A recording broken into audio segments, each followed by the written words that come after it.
He's not going to be happy. It might sound like he's attacking me. Don't worry about it. I'll grab his leg. Once I get him out, he's not going to make any noise.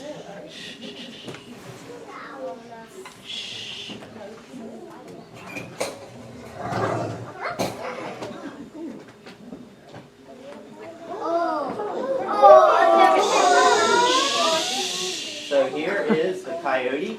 And just like I said, he didn't want to come out. I had to grab his leg and yank him out of there. He made that noise. Now that he's out, he's scared. He was scared to begin with. He knows there are a lot of people in here. He can hear you. He can smell you. He has great senses. And now that he's out, he's more scared than he was when he was in there. You can tell by the way he's acting. His ears down to the side. He'll try to sit on this tail. Look at this bushy tail with the black tip.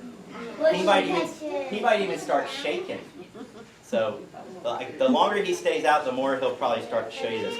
Most of the time, people don't get to see these behaviors in a coyote because coyotes, if we walk out in the woods, they know we're there and they run away. They stay away from us. That's a good thing.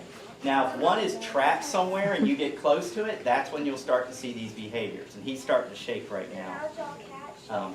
Now, I've had him since he was a little baby. I found him crawling across the highway. He was so small he could fit in my hand. And his eyes were still closed. And he's lucky that I found him while he was crawling across the road because he probably wouldn't have made it through that night if he'd been off the road and I wouldn't have seen him. We didn't think he'd make it, but he obviously did.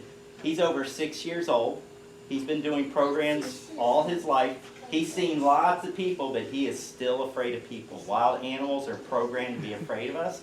And that's a good thing. That lets us know they'll stay away from us. Now, in the wild, these will eat a lot of insects and rodents, berries and fruit. They'll eat dead animals. But they'll also eat some things that humans don't like them to eat, like baby deer. Hunters don't like that.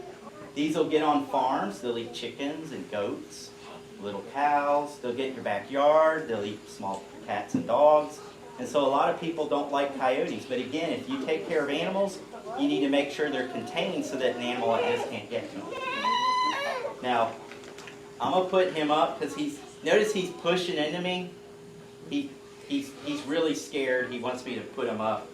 He's acting like we're good buddies, but trust me, he only acts that way when he's in front of a crowd because he's so scared of you. So he's going to make some noise when I put him in there. So I have to make sure it's latched. So what he does is he turns around and he pulls the door shut with his teeth. And he pulls it a little too far, so I got to get it to latch. And then once it latches and I put the flap down, notice he's quiet again. So I think while all that's going on, he thinks I'm going to open the door and pull him right back out, which obviously he did not like being out here in front of you. That's the last animal I have to show you. If you enjoyed seeing the animals and you want to learn more, you're at the right place. This is the best place right here at the library. Lots of neat books. I did bring one book to show you.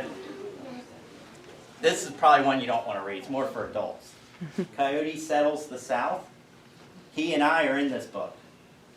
So the author, he came and visited us about 3 or 4 years ago. He went and talked to all sorts of trappers, hunters, farmers. He got everyone's perspective on coyotes, which took him about 2 years to get all that information.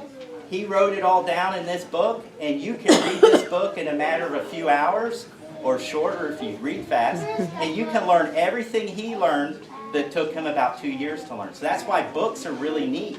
You can learn things a lot faster than the authors than it took them to learn.